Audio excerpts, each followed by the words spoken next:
ನಮಸ್ತೆ ಸ್ನೇಹಿತರೆ, ನಮ್ಮ ಇವತ್ತಿನ ಮತ್ತೊಂದು ವಿಡಿಯೋಕ್ಕೆ ನಿಮಗೆ ಸ್ವಾಗತ. ಸೊ ಇವತ್ತಿನ ವಿಡಿಯೋದಲ್ಲಿ ನಾನು ನಿಮಗೆ ಇನ್ನೊಂದು ಸ್ಕಾಲರ್ಶಿಪ್ ರಿಲೇಟೆಡ್ ವಿಡಿಯೋವನ್ನು ತಗೊಂಡು ಬಂದಿದ್ದೇನೆ. ಸೊ ನೀವು ನೋಡ್ಬೋದು, ಈ ಸ್ಕಾಲರ್ಶಿಪ್ನ ಹೆಸರು ಡಾಕ್ಟರ್ ರಾಜೇಂದ್ರ ಪ್ರಸಾದ್ ಸ್ಕಾಲರ್ಶಿಪ್ ಅಂತ. ಈ ಸ್ಕಾಲರ್ಶಿಪ್ ಸ್ಪೆಷಲಿ ಬಂದುಬಿಟ್ಟು 10th ಮತ್ತು PUC 12th ಪಾಸ್ ವಿದ್ಯಾರ್ಥಿಗಳಿಗೆ. ಇದಕ್ಕೆ ನೀವು 65% ತಗೊಂಡಿದ್ರೆ ಸಾಕು, ನೀವು ಈ ಸ್ಕಾಲರ್ಶಿಪ್ಗೆ ಅಪ್ಲೈ ಮಾಡ್ಬೋದು. ಮತ್ತು ಈ ಸ್ಕಾಲರ್ಶಿಪ್ ಅಮೌಂಟ್ ನಿಮಗೆ ಸಿಗುತ್ತೆ 30,000 ಸ್ಕಾಲರ್ಶಿಪ್, 30,000 ರುಪೀಸ್ ನಿಮಗೆ ಸ್ಕಾಲರ್ಶಿಪ್ ಸಿಗುತ್ತೆ. ಸೊ ಇವತ್ತಿನ ವಿಡಿಯೋದಲ್ಲಿ ನಾನು ಈ ಸ್ಕಾಲರ್ಶಿಪ್ ಯಾವುದಂತ ಹೇಳಿದ್ರೆ ಡಾಕ್ಟರ್ ರಾಜೇಂದ್ರ ಪ್ರಸಾದ್ ಸ್ಕಾಲರ್ಶಿಪ್ ಹೇಗೆ ಅಪ್ಲೈ ಮಾಡೋದು, ಅದು ನೀವು ಮೊಬೈಲ್ ಮೂಲಕ ಹೇಗೆ ಅಪ್ಲೈ ಮಾಡ್ಬೋದು ಅಂತ ನಾನು ಹೇಳಲಿಕ್ಕಿದ್ದೇನೆ. ಯಾಕಂದರೆ ತುಂಬ ನನ್ನ ವ್ಯೂವರ್ಸ್ ಮೊಬೈಲ್ ಮೂಲಕನೇ ನೋಡ್ತಿರೋ ಕಾರಣ ನೀವು ಯಾವುದೇ ಲ್ಯಾಪ್ಟಾಪ್ ಅಥವಾ ಸೈಬರ್ಗೆ ಹೋಗಿ ಅಪ್ಲೈ ಮಾಡುವಂಥ ಅಗತ್ಯ ಇಲ್ಲ. ಮೊಬೈಲ್ ಮೂಲಕನೇ ನೀವು ಡಿಸ್ಕ್ರಿಪ್ಷನ್ನಲ್ಲಿ ಕೊಟ್ಟಿರುವಂಥ ಲಿಂಕನ್ನು ಕ್ಲಿಕ್ ಮಾಡೋ ಮೂಲಕ ಹೇಗೆ ಈ ರಾಜೇಂದ್ರ ಪ್ರಸಾದ್ ಸ್ಕಾಲರ್ಶಿಪ್ಗೆ ಅಪ್ಲೈ ಮಾಡ್ಬೋದು ಅಂತ ಈ ವಿಡಿಯೋದಲ್ಲಿ ನಾನು ನಿಮಗೆ ಸ್ಟೆಪ್ ಬೈ ಸ್ಟೆಪ್ ಹೇಳ್ಕೊಡ್ಲಿಕ್ಕಿದ್ದೇನೆ. ಮತ್ತು ಇದರ ಕಡೆಯ ದಿನಾಂಕ ಬಂದು 28 ಜೂನ್ 2026. ಈ ಮಂತ್ 28 ಇದು ಲಾಸ್ಟ್ ಡೇಟ್ ಆಗಿರುತ್ತೆ. ಸೊ ಟೈಮ್ ವೇಸ್ಟ್ ಮಾಡಬೇಡಿ, ಈ ವಿಡಿಯೋ ನೋಡಿದ ತಕ್ಷಣ ನೀವು ಕ್ಲಿಕ್ ಮಾಡಿಕೊಂಡು ಈ ಸ್ಕಾಲರ್ಶಿಪ್ಗೆ ಅಪ್ಲೈಯನ್ನು ಮಾಡಿ. ಹಾಗೆ ಈ ಸ್ಕಾಲರ್ಶಿಪ್ ನಿಮ್ಮ ಫ್ರೆಂಡ್ಸ್ ಮತ್ತು ಫ್ಯಾಮಿಲಿ ಒಟ್ಟಿಗೂ ಶೇರ್ ಮಾಡೋದನ್ನು ಮರಿಬೇಡಿ. ಯಾಕಂತ ಹೇಳಿದ್ರೆ ಇದು 10th ಮತ್ತು 12th ಪಾಸ್ ವಿದ್ಯಾರ್ಥಿಗಳಾಗಿರೋದ್ರಿಂದ ಯಾವುದೇ ಒಂದು ಬಡ ವಿದ್ಯಾರ್ಥಿಗೆ ಈ ವಿಡಿಯೋ ತುಂಬಾ ಯೂಸ್ಫುಲ್ ಆಗ್ಬೋದು. ಹಾಗೆಯೇ ನನ್ನದೊಂದು ರಿಕ್ವೆಸ್ಟ್, ನೀವು ನಮ್ಮ ಈ ಚಾನಲಿಗೆ ಹೊಸಬರಾಗಿದ್ದರೆ ಇಂಥ ಸ್ಕಾಲರ್ಶಿಪ್ ರಿಲೇಟೆಡ್ ಇಂಟರ್ನ್ಶಿಪ್ ಅಥವಾ ವರ್ಕ್ ಫ್ರಮ್ ಹೋಮ್ ಅಥವಾ ಎನಿ ಜಾಬ್ ರಿಲೇಟೆಡ್ ನಿಮಗೆ ವಿಡಿಯೋ ಬೇಕಂತ ಹೇಳಿದರೆ ನಮ್ಮ ಈ ಚಾನಲನ್ನು ಸಬ್ಸ್ಕ್ರೈಬ್ ಮಾಡೋದನ್ನು ಮರಿಬೇಡಿ. ಬನ್ನಿ ಸ್ನೇಹಿತರೆ, ಇವತ್ತಿನ ವಿಡಿಯೋವನ್ನು ಶುರು ಮಾಡೋಣ. ನೀವು ನೋಡ್ಬೋದು ಸ್ನೇಹಿತರೆ, ನಾನಿದ್ದೇನೆ ಮೊಬೈಲ್ ಸ್ಕ್ರೀನ್ ಮೇಲೆ. ನಾನು ಈ ವಿಡಿಯೋದಲ್ಲಿ ಮೊದಲು ಹೇಳಿದಾಗೆ ರಾಜೇಂದ್ರ ಪ್ರಸಾದ್ ಸ್ಕಾಲರ್ಶಿಪ್ಪನ್ನು ಮೊಬೈಲ್ ಮೂಲಕ ಅಪ್ಲೈ ಹೇಗೆ ಮಾಡ್ಬೋದು ಅಂತ ನಾನು ತೋರಿಸ್ಕೊಡ್ತೇನೆ ಅಂತ ಹೇಳಿದ್ದೆ. ಸೊ ಮೊದಲನೇದಾಗಿ ನೀವೇನು ಮಾಡಬೇಕಂತ ಹೇಳಿದ್ರೆ ಡಿಸ್ಕ್ರಿಪ್ಷನಲ್ಲಿ ಕೊಟ್ಟಿರುವಂಥ ಲಿಂಕನ್ನು ನೀವು ಕ್ಲಿಕ್ ಮಾಡ್ಕೊಳ್ಳಿ. ಸೇಮ್ ಪ್ರೊಸೀಜರ್ ನೀವು ಲ್ಯಾಪ್ಟಾಪ್ ಅಥವಾ ಡೆಸ್ಕ್ಟಾಪ್ ಯೂಸ್ ಮಾಡ್ತಿದ್ರೆ ಸೇಮ್ ಪ್ರೊಸೀಜರನ್ನು ನೀವು ಫಾಲೋ ಮಾಡ್ಬೋದು. ಸೊ ತುಂಬ ಜನ ಮೊಬೈಲನ್ನು ಯೂಸ್ ಮಾಡೋದ್ರಿಂದ ನಾನು ಮೊಬೈಲ್ನಲ್ಲಿ ಹೇಗೆ ನೀವು ಅಪ್ಲೈ ಮಾಡ್ಬೋದು ಅಂತ ನಾನು ಹೇಳಿಕೊಡ್ಲಿಕ್ಕಿದ್ದೇನೆ. ಸೊ ಮೊದಲನೇದಾಗಿ ನೀವು ಕ್ರೋಮನ್ನು ಕ್ಲಿಕ್ ಮಾಡಿ, ಕ್ರೋಮನ್ನು ಓಪನ್ ಮಾಡಿ, ಅಥವಾ ಡಿಸ್ಕ್ರಿಪ್ಷನಲ್ಲಿರೋ ಲಿಂಕನ್ನು ಕ್ಲಿಕ್ ಮಾಡಿದ ನಂತರ ಸೊ ನಿಮಗೆ ಈ ರೀತಿಯಾದಂಥ ಒಂದು ವೆಬ್ಸೈಟ್ ಓಪನ್ ಆಗುತ್ತೆ. ಸೊ ಇಲ್ಲಿ ನೋಡ್ಬೋದು, doctor Rajendra Prasad scholarship programme. So ಇಲ್ಲಿ ನೀವು ಅಪ್ಲೈ ಮಾಡಬೇಕಾದ್ರೆ ಅಪ್ಲೈ ನವ್ ಅಂತೇಳಿ ಇಲ್ಲಿ ಕ್ಲಿಕ್ ಮಾಡಿದರೆ ಆಯಿತು, ಇದು ಅಪ್ಲೈ ಆಗುತ್ತೆ. ಅದಕ್ಕಿಂತ ಮುಂಚೆ ನಾವು ಈ ಸ್ಕಾಲರ್ಶಿಪ್ ಬಗ್ಗೆ ಸ್ವಲ್ಪ ತಿಳ್ಕೊಳ್ಳೋಣ. ನೀವು ಇಲ್ಲಿ ಸ್ಕ್ರಾಲ್ ಡೌನ್ ಮಾಡಿದರೆ ಇಲ್ಲಿ ನೋಡ್ಬೋದು, about the programme has launch doctor Rajendra Prasad internship programme is honoured to support deserving student. The program is designed to meritorious students hailing from economically poor background. ಯಾರಿಗೆಲ್ಲ ಕಷ್ಟ, ಅವರ ಮನೆಯಲ್ಲಿ ಕಷ್ಟ ಇರುತ್ತೆ, ಅವರಿಗೆ ಇದನ್ನು ಯೂಸ್ ಮಾಡ್ಕೊಳ್ಬೋದು. Applicant must have passed class 10th in the year of 2026. ನೀವು 2026 ಪಾಸ್ ಆಗಿರಬೇಕು 2026 and class 12 in 2025 or 2026. The scholarship program is to provide a financial assistance and encourage academic excellence while ensuring that no deserving students are left behind due to financial constraint. So ಯಾರಿಗೆಲ್ಲ ಕಲೀಲಿಕ್ಕೆ ಇಷ್ಟ ಇದೆ but ಅವರ ಒಂದು financial ಪ್ರಾಬ್ಲಮಿಂದ ಅವರಿಗೆ ಕಲೀಲಿಕ್ಕೆ ಆಗೋದಿಲ್ಲ, ಅಂಥವರಿಗೆ ಈ ಒಂದು ಸ್ಕೀಮ್ ಸಪೋರ್ಟ್ ಮಾಡುತ್ತೆ. Selected students will receive a one time scholarship benefits up to 30,000 depending on the fees structure. So ನಿಮ್ಮ ಫೀಸ್ ಸ್ಟ್ರಕ್ಚರ್ ಮೇಲೆ ನಿಮಗೆ ಒಂದೇ ಸತಿಗೆ 30,000 ರುಪೀಸ್ ನಿಮ್ಮ ಅಕೌಂಟಿಗೆ ಬಂದು ಬೀಳುತ್ತೆ. ಇದು ಈ ಸ್ಕಾಲರ್ಶಿಪ್ನ ಒಂದು ಸ್ಮಾಲ್ ಇಂಟ್ರೊಡಕ್ಷನ್. ಸೊ ಇಲ್ಲಿ ನೋಡೋದಾದರೆ ನೀವು doctor Rajendra Prasad scholarship program for 10th pass student. 10th pass ಸ್ಟೂಡೆಂಟ್ಗೆ ಏನು ಎಲಿಜಿಬಿಲಿಟಿ, ಅದರ ಡೆಡ್ಲೈನ್ ಏನು, ಡೆಡ್ಲೈನ್ ನೀವು ಇಲ್ಲಿ ನೋಡ್ಬೋದು 28 June 2026. The scholarship is open for the student across India who met the following criteria. So ಯಾವುದೇ ಕ್ರೈಟೀರಿಯಾ ಹಾಗಾದರೆ ಏನು ಅದನ್ನು ನೋಡೋಣ. ಬೆನಿಫಿಟ್ಸ್ ಏನು, selected students will receive one time scholarship up to 30,000. ನಿಮಗೆ ಒಮ್ಮೆಲೆ 30,000 ರುಪೀಸ್ನ ಒಂದು ಸ್ಕಾಲರ್ಶಿಪ್ ನಿಮಗೆ ಸಿಗುತ್ತೆ. ಹಾಗಾದರೆ ನೀವು 10th ಪಾಸ್ ಆಗಿದ್ದರೆ, ಸೊ ನಿಮಗೆ ಹಾಗಾದರೆ 10th ಪಾಸ್ ಆದರೆ ನಿಮಗೆ ಏನೆಲ್ಲ ಎಲಿಜಿಬಿಲಿಟಿ ಕ್ರೈಟೀರಿಯಾ ಇರಬೇಕು. ನೀವು ವ್ಯೂ ಡೀಟೇಲ್ಸ್ ಅಂತೇಳಿ ಕ್ಲಿಕ್ ಮಾಡಿದರೆ ಸಾಕು, ನಿಮಗೆ ಇಲ್ಲಿ ಎಲಿಜಿಬಿಲಿಟಿ ಕ್ರೈಟೀರಿಯಾ ಓದಲಿಕ್ಕೆ ಸಿಗುತ್ತೆ. ಸೊ ದ ಎಲಿಜಿಬಿಲಿಟಿ ಕ್ರೈಟೀರಿಯಾ ಏನಂದರೆ ಸ್ಟೂಡೆಂಟ್ಸ್ ಮತ್ತು ಪಾಸ್ಟ್ 10th ಬೋರ್ಡ್ ಎಕ್ಸಾಮ್ ಇನ್ ಇಯರ್ 2026 ಮತ್ತು ನಿಮ್ಮ ಪರ್ಸೆಂಟೇಜ್ ಮಸ್ಟ್ ಬಿ ಅಬೌವ್ 65% ಆಗಿರಬೇಕು. ಮತ್ತು ಹಾಗೆ ನಿಮ್ಮ ಪೇರೆಂಟ್ಸ್ನ ಆ್ಯನ್ಯುವಲ್ ಇನ್ಕಮ್ ಏನಿದೆ ಅದು 8 lakh ಗಿಂತ ಕೆಳಗಡೆ ಇರಬೇಕು. Must not exceeded 8 lakh from all the sources. So ಇದು ಒಂದು ಕ್ರೈಟೀರಿಯಾ. ಹಾಗೆಯೇ preference will be given to the students pass from the government school. ನೀವು ಗೌರ್ಮೆಂಟ್ ಸ್ಕೂಲಲ್ಲಿ ನೀವು ಪಾಸ್ ಆಗಿದ್ದರೆ ನಿಮಗೆ ಫಸ್ಟ್ ಪ್ರಿಫರೆನ್ಸ್ ಕೊಡ್ತಾರೆ. ಮತ್ತು ಹಾಗೆ ನೀವು PWD ಕ್ಯಾಟಗರಿಗೆ ಬಿಲಾಂಗ್ ಆಗಿದ್ದರೆ ಅದಕ್ಕೂ ನಿಮಗೆ ಪ್ರಿಫರೆನ್ಸ್ ಕೊಡ್ತಾರೆ. Students from the north East region and aspirant districts, so ಇವರಿಗೂ ನಿಮಗೆ ಫಸ್ಟ್ ಪ್ರಿಫರೆನ್ಸ್ ಕೊಡ್ತಾರೆ. ಸೊ ಮೊದಲೇ ಹೇಳಿದಾಗೆ ಬೆನಿಫಿಟ್ಸ್ ಏನೆಲ್ಲ ಇರುತ್ತೆ ಅಂತ ಹೇಳಿದರೆ, ಬೆನಿಫಿಟ್ಸ್ ಇಲ್ಲಿ ನೋಡ್ಬೋದು.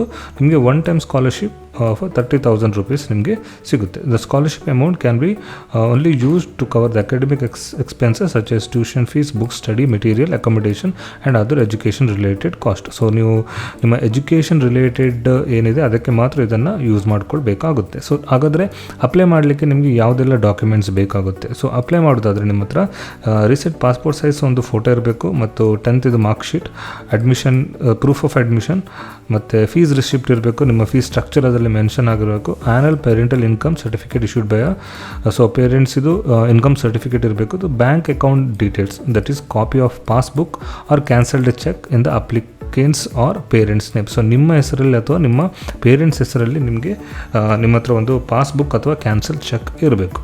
ಹಾಗಾದರೆ ಅಪ್ಲೈ ಮಾಡೋದು ಹೇಗೆ ಅಂತೇಳಿ ನಾನು ಈ ವಿಡಿಯೋದಲ್ಲಿ ತೋರಿಸಲಿಕ್ಕಿದ್ದೇನೆ. ಸೊ ಈ ವಿಡಿಯೋನ ಎಂಡ್ ತನಕ ನೋಡೋದನ್ನು ಮರಿಬೇಡಿ. ಇದು 10th ಆಯಿತು. ಸೊ ನೆಕ್ಸ್ಟ್ ನೀವು ಸ್ಕ್ರಾಲ್ ಡೌನ್ ಮಾಡೋದು ಅಂತ ಹೇಳಿದರೆ, ಇಲ್ಲಿ ಸ್ಕ್ರಾಲ್ ಡೌನ್ ಮಾಡಿದರೆ ಇದು 10th ಅವರಿಗಾಗಿತ್ತು, 10th ಪಾಸ್ ಸ್ಟೂಡೆಂಟ್ಸ್. ಇಲ್ಲಿ ನೋಡಿದರೆ ನೀವು PUC ಆಗಿದ್ದರೆ for 12th pass students. Okay, so for 12th pass ಸ್ಟೂಡೆಂಟ್ಸ್ನವರಿಗೆ ಸೇಮ್ ಡೆಡ್ಲೈನ್ ಇರುತ್ತೆ. ಎಲಿಜಿಬಿಲಿಟಿನೂ ನೀವು ವ್ಯೂ ಡೀಟೇಲ್ಸ್ ಅಂತ ನಾವು ಏನು 10th ನೋಡಿದ್ವು ಹಾಗೆ ಕ್ಲಿಕ್ ಮಾಡ್ಕೊಂಡು ನೋಡ್ಬೋದು. ಮತ್ತು ಸ್ಕಾಲರ್ಶಿಪ್ ಬೆನಿಫಿಟ್ಸ್ ಹಾಗೆ, ಸೊ ಯು ವಿಲ್ ಗೆಟ್ ಒಂದು 30,000 rupees 1 time ಸ್ಕಾಲರ್ಶಿಪ್ ನಿಮಗೆ ಸಿಗುತ್ತೆ. ಸೊ ವ್ಯೂ ಡೀಟೇಲ್ಸ್ ಕ್ಲಿಕ್ ಮಾಡಿದರೆ ಸೊ ಇಲ್ಲಿ ನೋಡ್ಬೋದು ಎಲಿಜಿಬಿಲಿಟಿ ಏನೆಲ್ಲ ಇದೆ ಅಂತ. Students must have pass 12th board exam in 2025 or 2026, ಮತ್ತು ಪರ್ಸೆಂಟೇಜ್ ಆಫ್ ಮಾರ್ಕ್ಸ್ 65% ಇರಬೇಕು, ಮತ್ತು parents income not exceeded 8 lakhs ಆಗಿರಬೇಕು ಫ್ರಮ್ ಆಲ್ ರಿಸೋರ್ಸ್. ಸೊ ಇಲ್ಲಿ ಸಹ ಹಾಗೆ ನಿಮಗೆ preference will be given to the government schools. ಮತ್ತು ಬೆನಿಫಿಟ್ಸ್ ಮೊದಲೇ ನಾವು ನೋಡಿದಾಗೆ 30,000 rupees 1 time ಆಗಿ ಕೊಡುತ್ತೆ. ಸೊ ಇದನ್ನು ನೀವು ನಿಮ್ಮ ಎಜುಕೇಷನಲ್ ಪರ್ಪಸ್ಗೆ ಮಾತ್ರ ಯೂಸ್ ಮಾಡಬೇಕಾಗುತ್ತೆ. ಇಲ್ಲಿ ಡಾಕ್ಯುಮೆಂಟ್ ನೀವು ಏನೆಲ್ಲ ಪ್ರೊಡ್ಯೂಸ್ ಮಾಡಬೇಕು ಅಂತ ಹೇಳಿದರೆ, ಪಾಸ್ಪೋರ್ಟ್ ಸೈಜ್ ಫೋಟೋ ಇರಬೇಕು, proof of identity, 10th marks ಇರಬೇಕು, 12th ಮಾರ್ಕ್ಸ್ ಇರಬೇಕು, ಪ್ರೂಫ್ ಆಫ್ ಅಡ್ಮಿಷನ್ ಇರಬೇಕು ಸೇಮ್ ವೇ, ಮತ್ತು ಫೀಸ್ ಸ್ಟ್ರಕ್ಚರ್ ಇರಬೇಕು, ಮತ್ತು ಇನ್ಕಮ್ ಸರ್ಟಿಫಿಕೇಟ್, ಮತ್ತು ಬ್ಯಾಂಕ್ ಅಕೌಂಟ್ ನಿಮ್ಮ ನೇಮಲ್ಲಿ ಅಥವಾ ನಿಮ್ಮ ಪೇರೆಂಟ್ಸ್ ನೇಮಲ್ಲಿ ಇರಬೇಕು. ಓಕೆ, ಸೊ ಇದೆಲ್ಲ ಡಾಕ್ಯುಮೆಂಟ್ ನಿಮ್ಮಲ್ಲಿ ಇರಬೇಕು. ಅಪ್ಲೈ ಮಾಡೋದು ಹೇಗೆ? ಎರಡಕ್ಕೂ ಅಪ್ಲೈ ಮಾಡೋ ಪ್ರೊಸೀಜರ್ ಸೇಮ್ ಆಗಿರುತ್ತೆ. ಸೊ ಆದ್ದರಿಂದ ನೀವು ಅಪ್ಲೈ ಹೇಗೆ ಮಾಡಬೇಕಂತ ಹೇಳಿದರೆ, ಇಲ್ಲಿ ಕ್ಲಿಕ್ ಆನ್ ಅಪ್ಲೈ ನೌ ಅಂತ ಇರುತ್ತೆ. ಸೊ ನೀವು 10th ಅಲ್ಲಿ ಅಪ್ಲೈ ನೌ ಅಂತ ಕ್ಲಿಕ್ ಮಾಡಿ. ನೀವು PUC ಅವರಾಗಿದ್ದರೆ ನೀವು ಇಲ್ಲಿ ಅಪ್ಲೈ ನೌ ಅಂತ ಕ್ಲಿಕ್ ಮಾಡಿ. ಸೊ ನೀವು ಯಾವ ಎಜುಕೇಷನ್ ಮಾಡ್ತಿದ್ರಿ, 10th ಅಥವಾ PUC ಅಂತೇಳಿ ಕಮೆಂಟಲ್ಲಿ ಬರೀರಿ. ಸೊ ಲಾಗಿನ್ ಟು ದಿ ಈ ವೆಬ್ಸೈಟಿಗೆ ಫಸ್ಟ್ ಲಾಗಿನ್ ಆಗಬೇಕು. ಆನಂತರ using the register ID and access the application form page. If you are not registered, ನೀವು ಫಸ್ಟ್ ಈ ವೆಬ್ಸೈಟಿಗೆ ರಿಜಿಸ್ಟರ್ ಆಗಬೇಕು. ರಿಜಿಸ್ಟರ್ ಆದ ನಂತರ ನಿಮಗೆ ಡಾಕ್ಟರ್ ರಾಜೇಂದ್ರ ಪ್ರಸಾದ್ ಸ್ಕಾಲರ್ಶಿಪ್ ಪ್ರೋಗ್ರಾಮಿಗೆ ಅಪ್ಲಿಕೇಶನ್ ಪೇಜಿಗೆ ರೀಡೈರೆಕ್ಟ್ ಮಾಡುತ್ತೆ. ಅಲ್ಲಿಂದ ನಂತರ ಸ್ಟಾರ್ಟ್ ಅಪ್ಲಿಕೇಶನ್ ಅಂತ ಬಟನ್ ಕೊಟ್ಟು ಅಪ್ಲಿಕೇಶನ್ ಪ್ರೊಸೆಸನ್ನು ಸ್ಟಾರ್ಟ್ ಮಾಡಬೇಕು. ಸೊ ಬನ್ನಿ ನೋಡೋಣ ಹೇಗೆ ಅಪ್ಲೈ ಮಾಡೋದಂತ. ಸೊ ನಾನು ಈ 10th ಏನಿದೆ ಅದಕ್ಕೆ ನಾವು ಅಪ್ಲೈ ನೌ ಅಂತ ಕ್ಲಿಕ್ ಮಾಡ್ತೇನೆ. ಸೊ ಅಪ್ಲೈ ನೌ ಅಂತ ಕ್ಲಿಕ್ ಮಾಡಿದ ತಕ್ಷಣ ಇಲ್ಲಿ ನೋಡ್ಬೋದು ನಾವು ರಿಜಿಸ್ಟರ್ ಆಗಲಿಲ್ಲ. ಸೊ ಆದ್ದರಿಂದ ಇದು ರಿಜಿಸ್ಟರ್ ಆಗಲಿಕ್ಕೆ ಕೇಳುತ್ತೆ. ಸೊ ನೀವು ನಿಮ್ಮ ಮೊಬೈಲ್ ನಂಬರ್ ಮತ್ತು ಪಾಸ್ವರ್ಡ್ ಕೊಟ್ಟು ರಿಜಿಸ್ಟರ್ ಆಗ್ಬೋದು. ಆಲ್ರೆಡಿ ರಿಜಿಸ್ಟರ್ ಆಗಿದ್ದರೆ ನೀವು ಲಾಗಿನ್ ಆಗ್ಬೋದು. ನೀವು ರಿಜಿಸ್ಟರ್ ಆಗಲಿಲ್ಲ ಅಂದರೆ ಕ್ರಿಯೇಟ್ ಆ್ಯನ್ ಅಕೌಂಟ್ ಅಂತ ಕೊಡಬೇಕು. ಸೊ ಈಗ ನಾನು ಕ್ರಿಯೇಟ್ ಆ್ಯನ್ ಅಕೌಂಟ್ ಅಂತ ಕೊಟ್ಟೆ. ಕ್ರಿಯೇಟ್ ಆ್ಯನ್ ಅಕೌಂಟ್ ಅಂತ ಕೊಟ್ಟ ತಕ್ಷಣ ಇಲ್ಲಿ ನೋಡ್ಬೋದು, ಇಲ್ಲಿ ಕೆಲವು ಡೀಟೇಲ್ಸನ್ನು ಹಾಕಬೇಕಾಗುತ್ತೆ. ನಿಮ್ಮ ಫಸ್ಟ್ ನೇಮ್, ಲಾಸ್ಟ್ ನೇಮ್, ನಿಮ್ಮ email ID, mobile number, password ಕೊಟ್ಟು ಅನಂತರ ಕನ್ಫರ್ಮ್ ಪಾಸ್ವರ್ಡ್ ಕೊಟ್ಟು ಇಲ್ಲಿ ಐ ಅಗ್ರಿ ಅಂತ ಕ್ಲಿಕ್ ಮಾಡಿ ಅನಂತರ ಸೈನ್ ಅಪ್ ಅಂತ ಕೊಡಬೇಕು. ಸೊ ಇಷ್ಟು ಪ್ರೊಸೀಜರ್ನ ನಾವು ಫಸ್ಟ್ ಮುಗಿಸೋಣ. ಸೊ ನಾನು ಇದನ್ನು ಎಲ್ಲ ಎಂಟರ್ ಮಾಡಿ ಸೈನ್ ಅಪ್ ಆಗಿ ಮುಂದಿನ ಪ್ರೊಸೀಜರನ್ನು ಕಂಟಿನ್ಯೂ ಮಾಡ್ತೇನೆ. ಸೊ ಇಲ್ಲಿ ನೋಡ್ಬೋದು ಸ್ನೇಹಿತರೆ, ನಾನು ಲಾಗಿನ್ ಆಗಿದ್ದೇನೆ. Rajendra Prasad scholarship program 12th pass student, deadline 28/6/2026. 12th ಆದರೂ 10th ಆದರೂ ಪ್ರೊಸೀಜರ್ ಸೇಮ್ ಇರುತ್ತೆ. ಆಲ್ರೆಡಿ ಡಿಸ್ಕಸ್ ಮಾಡಿದಾಗೆ must have passed 12th board exam, marks 65%. So ಇಲ್ಲಿ ಕೆಳಗಡೆ you have logged in successfully now you can proceed with application form.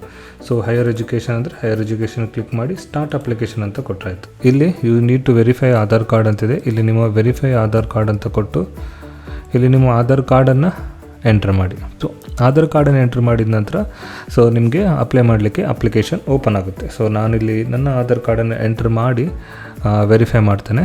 So ನೀವು ನೋಡ್ಬೋದು ಇಲ್ಲಿ application start ಆಗಿದೆ. Rajendra Prasad scholarship program 12th pass students deadline 26/2026 ಅಂತ application procedure start ಆಗಿದೆ. So ನೀವು ಯಾವಾಗ ಆಧಾರ್ ಕಾರ್ಡ್ ವೆರಿಫೈ ಮಾಡ್ತೀರಿ ಆವಾಗ ನಿಮ್ಮ ಡೀಟೇಲ್ಸ್ ಆಟೋಮೆಟಿಕ್ ಆಗಿ ನಿಮ್ಮ ಈ ಅಪ್ಲಿಕೇಶನ್ ಫಾರ್ಮಲ್ಲಿ ಆಟೋಮೆಟಿಕ್ಕಾಗಿ ಎಂಟರ್ ಆಗುತ್ತೆ. ಸೊ ಇಲ್ಲಿ ನಿಮ್ಮ ಫಸ್ಟ್ ನೇಮ್ ಬರೀಬೇಕು, ಆನಂತರ ನಿಮ್ಮ ಇಮೇಲ್ ಐ ಡಿ, ನಿಮ್ಮ ಮೊಬೈಲ್ ನಂಬರ್, ಆಮೇಲೆ ನಿಮ್ಮ ಆಲ್ಟರ್ನೇಟ್ ಮೊಬೈಲ್ ನಂಬರನ್ನು ನೀವು ಇಲ್ಲಿ ಎಂಟರ್ ಮಾಡಬೇಕು. ಸೊ ಇಲ್ಲಿ ನಿಮ್ಮ ವಾಟ್ಸಪ್ ನಂಬರ್ ನೀವು ಎಂಟರ್ ಮಾಡ್ತೀರಿ. ಅದ ನಂತರ ನಿಮ್ಮ ಡೇಟ್ ಆಫ್ ಬರ್ತ್ ಇದು ಆಟೋಮೆಟಿಕ್ ಆಗಿ ಎಲ್ಲ ಸೆಲೆಕ್ಟ್ ಆಗುತ್ತೆ. ಆನಂತರ ನಿಮ್ಮ ಕ್ಯಾಟಗರಿ, ಯಾವ ಕ್ಯಾಟಗರಿಗೆ ನೀವು ಬಿಲಾಂಗ್ ಆಗ್ತೀರಿ ಅದನ್ನು ಬರೀರಿ. ಆನಂತರ ನಿಮ್ಮ ಆಧಾರ್ ಕಾರ್ಡ್ ನಂಬರ್ ಇಲ್ಲಿ ತೋರಿಸುತ್ತೆ, ವೆರಿಫೈ ಆಗಿದ್ದರೆ ವೆರಿಫೈಡ್ ಅಂತ ತೋರಿಸುತ್ತೆ. ಸೊ ಆನಂತರ ಇಲ್ಲಿ ನೀವು ನಿಮ್ಮ ಆ್ಯನ್ಯುವಲ್ ಇನ್ಕಮನ್ನು ಬರೀಬೇಕು. ಸೊ ನೆಕ್ಸ್ಟ್ ನೀವು ಫಿಸಿಕಲಿ ಡಿಸೇಬಲ್ಡ್ ಅದನ್ನು ಬರೀಬೇಕು. ನಿಮ್ಮ ಪ್ಯಾರೆಂಟಲ್ ಸ್ಟೇಟಸ್ ಅದನ್ನು ಬರೀರಿ. ಆನಂತರ ನಿಮಗೆ ಎಷ್ಟು ಸಿಬ್ಲಿಂಗ್ಸ್ ಇದ್ದರೆ ಅದನ್ನು ನೀವು ಎಂಟ್ರ್ ಮಾಡಬೇಕು. ಸೊ ಇಲ್ಲಿ ನಿಮ್ಮ ಸ್ಟೇಟ್ ಬರೀರಿ, ಆನಂತರ ಡಿಸ್ಟ್ರಿಕ್ಟ್, ಆಮೇಲೆ ಆಸ್ಪಿರೇಷನಲ್ ಡಿಸ್ಟ್ರಿಕ್ಟ್, ನಿಮ್ಮ ಸಿಟಿ ಅಥವಾ ವಿಲೇಜ್ ಅದನ್ನು ಬರೀಬೇಕು. ನಿಮ್ಮ ಪಿನ್ ಕೋಡ್ ಇಲ್ಲಿ ಎಂಟ್ರಿ ಮಾಡಿ ಮತ್ತು ನಿಮ್ಮ ಹೌಸಿಂಗ್ ಟೈಪ್ ಏನು ನೀವು ರೆಂಟಲ್ ಇದ್ದೀರಾ ಅಥವಾ ಏನಂತ ಅಲ್ಲಿ ಎಂಟ್ರಿ ಮಾಡಿ. ಸೊ ಆನಂತರ ಅದು ನಿಮ್ಮ ಪರ್ಸನಲ್ ಇನ್ಫಾರ್ಮೇಷನ್ ಆದ ನಂತರ ನೀವು ನಿಮ್ಮ ಎಜುಕೇಷನಲ್ ಡೀಟೇಲ್ಸ್ ಎಂಟ್ರಿ ಮಾಡಬೇಕು. ಆಮೇಲೆ family members details, documents, reference, ಯಾವುದೆಲ್ಲ ಡಾಕ್ಯುಮೆಂಟ್ಸ್ ಅಂತ ಆಲ್ರೆಡಿ ಲಿಸ್ಟ್ ಔಟ್ ನೀವು ವ್ಯೂ ಡೀಟೇಲ್ಸ್ ಕೊಟ್ಟ ತಕ್ಷಣ ಅದು ಲಿಸ್ಟ್ ಔಟ್ ಮಾಡಿರುತ್ತೆ, ಅದನ್ನು ಇಲ್ಲಿ ಅಪ್ಲೋಡ್ ಮಾಡಬೇಕಾಗಿರುತ್ತೆ. ಆನಂತರ ರೆಫರೆನ್ಸಸ್, ಆಮೇಲೆ ನಿಮ್ಮ ಬ್ಯಾಂಕ್ ಡೀಟೇಲ್ಸ್, ಆಮೇಲೆ ಮೋರ್ ಅಬೌಟ್ ಯುವರ್ ಸೆಲ್ಫ್, ಏನಾದರೂ ಕ್ವಶನ್ಸ್ ಇದ್ದರೆ ಅದನ್ನು ನೀವು ಎಂಟರ್ ಮಾಡ್ಬೋದು. ಸೊ ನಾನು ಅದನ್ನೆಲ್ಲ ಫಿಲ್ ಮಾಡಲಿಕ್ಕೆ ಹೋಗೋದಿಲ್ಲ. ಸೊ ಇದನ್ನು ನೀವು ಪ್ಲಸ್ ಕ್ಲಿಕ್ ಮಾಡಿಕೊಂಡು ನೀವು ಫಿಲ್ ಮಾಡಿಕೊಂಡು ಹೋಗ್ಬೋದು. ಸೊ ಅದೆಲ್ಲ ಆದ ನಂತರ ನೀವು ಇಲ್ಲೆಲ್ಲ ಟಿಕ್ ಮಾರ್ಕ್ ಏನಿದೆ ಅದನ್ನೆಲ್ಲ ನೀವು ಕ್ಲಿಕ್ ಮಾಡಿಕೊಂಡು ಟಿಕ್ ಮಾಡಿ. ಸೊ ನಂತರ ಪ್ರಿವ್ಯೂ ಅಂತ ಕೊಡಿ. ಪ್ರಿವ್ಯೂ ಅಂತ ಕೊಟ್ಟ ತಕ್ಷಣ ನೀವು ಏನೆಲ್ಲ ಎಂಟರ್ ಮಾಡಿದರೆ ಅದು ಒಮ್ಮೆಗೆ ನಿಮಗೆ ತೋರಿಸುತ್ತೆ. ಅದು ಕರೆಕ್ಟ್ ಇದ್ದರೆ ಸಬ್ಮಿಟ್ ಅಂತ ಕೊಟ್ಟು ನಿಮ್ಮ ಅಪ್ಲಿಕೇಶನನ್ನು ನೀವು ಸಬ್ಮಿಟ್ ಮಾಡ್ಬೋದು. ಸೊ ಇಲ್ಲಾಂದರೆ ಇನ್ನೊಮ್ಮೆ ನೀವು ಎಡಿಟ್ ಮಾಡಿಕೊಂಡು ಆಮೇಲೆ ಪುನಃ ಪ್ರಿವ್ಯೂ ಕೊಟ್ಟು ನೀವು ಅಪ್ಲಿಕೇಶನನ್ನು ಸಬ್ಮಿಟ್ ಮಾಡ್ಬೋದು. ಸೊ ಈ ರೀತಿಯಾಗಿ ನೀವು ಪಿ ಯು ಸಿ ಅವರಾಗಿದ್ದರೆ ಪಿ ಯು ಸಿ ಅಲ್ಲಿ ನೀವು ಅಪ್ಲೈ ಅಂತ ಕೊಟ್ಟು ನೀವು ಅಪ್ಲಿಕೇಶನನ್ನು ಸಬ್ಮಿಟ್ ಮಾಡಿ. ನೀವು SSLC ಆಗಿದ್ದರೆ ನೀವು SSLC ಅಲ್ಲಿ ವ್ಯೂ ಡೀಟೇಲ್ಸ್ ನಂತರ ಅಪ್ಲೈ ಏನೋ ಅಂತಿರುತ್ತೆ ಅಲ್ಲಿ ಕೊಟ್ಟು ನೀವು ಅಪ್ಲಿಕೇಶನನ್ನು ಸಬ್ಮಿಟ್ ಮಾಡ್ಬೋದು. ಸೊ ಸ್ನೇಹಿತರೆ, ಈ ವಿಡಿಯೋದಲ್ಲಿ ನಾನು ನಿಮಗೆ ಡಾಕ್ಟರ್ ರಾಜೇಂದ್ರ ಪ್ರಸಾದ್ ಸ್ಕಾಲರ್ಶಿಪ್ ಬಗ್ಗೆ ಕಂಪ್ಲೀಟ್ ಡೀಟೇಲ್ಸನ್ನು ಹೇಳಿಕೊಟ್ಟೆ. ಹೇಗೆ ನೀವು ಲಾಗಿನ್ ಆಗಿ ಅಪ್ಲೈ ಮಾಡುವ ಪ್ರೊಸೀಜರ್ ಹೇಗೆ ಎಲ್ಲವನ್ನು ನಾನು ನಿಮಗೆ ಹೇಳಿಕೊಟ್ಟಿದ್ದೇನೆ. ಸೊ ನಿಮಗೆ ಈ ವಿಡಿಯೋ ಇಷ್ಟ ಆದರೆ ನಮ್ಮ ಈ ವಿಡಿಯೋವನ್ನು ಲೈಕ್ ಮಾಡಿ. ಹಾಗೆ ನಿಮ್ಮ ಯಾವುದಾದ್ರೂ ಫ್ಯಾಮಿಲಿ ಅಥವಾ ಫ್ರೆಂಡ್ಸ್ ಯಾರಿಗಾದರೂ ಈ ವಿಡಿಯೋ ಸೂಟೇಬಲ್ ಅಂತ ಅನಿಸಿದರೆ ಅವರೊಟ್ಟಿಗೆ ಶೇರ್ ಮಾಡೋದನ್ನು ಮರಿಬೇಡಿ. ಸಿಗುವ ನಮ್ಮ ಮುಂದಿನ ವಿಡಿಯೋ ತನಕ ಧನ್ಯವಾದಗಳು.